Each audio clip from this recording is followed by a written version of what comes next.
73-year-old James Downer Sr. died on August 27th at the COVID-19 intensive care unit of the Georgetown Public Hospital.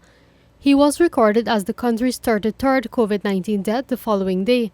His son, James Downer Jr., told the newsroom that his father initially visited the Diamond Hospital for a low blood count on August 17th. However, since he traveled from the Northwest District in Region 1, where several cases were reported, he was treated as a suspected COVID-19 patient.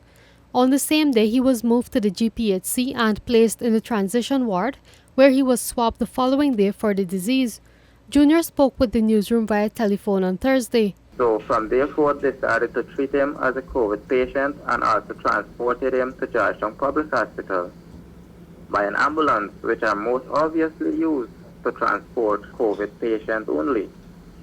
And then he was isolated for 24 hours with 3 patients there at Georgetown Public Hospital who had visible signs and symptoms of COVID-19. The test was carried out on Mr. Downer, James Downer, the following day, and then 3 days after, the doctor called us and said that he is in the ICU and his test came back positive.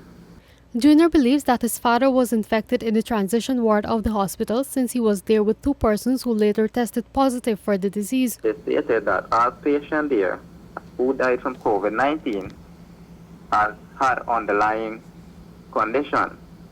My father has never suffered from any underlying condition or issue because recently, which is approximately 12 months ago, we have carried out some series of tests on him which proved that everything was okay. The family said the elderly man's body was also received with burns to the face and a swollen right eye.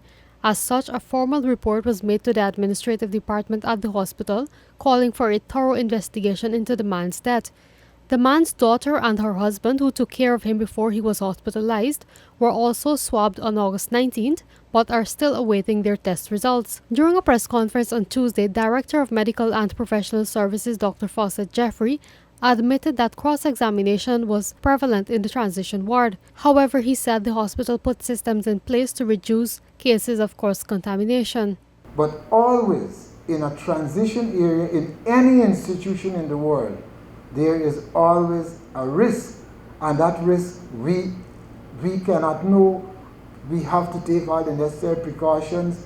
We have to have our staff adequately prepared and trained to deal with these things. But remember, a transition unit is a unit that may have Mr. X lying here and Mr. Y lying here, and I do not know the status of Mr. X or Mr. Y until I get a report. So it's a whole range of things that can create issues like cross-contamination. But I would say to you that at no point has there been any deliberate attempt by anyone to facilitate cross-contamination.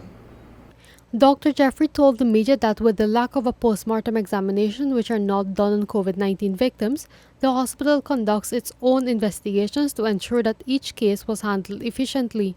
Bibi Khatoon reporting for the newsroom.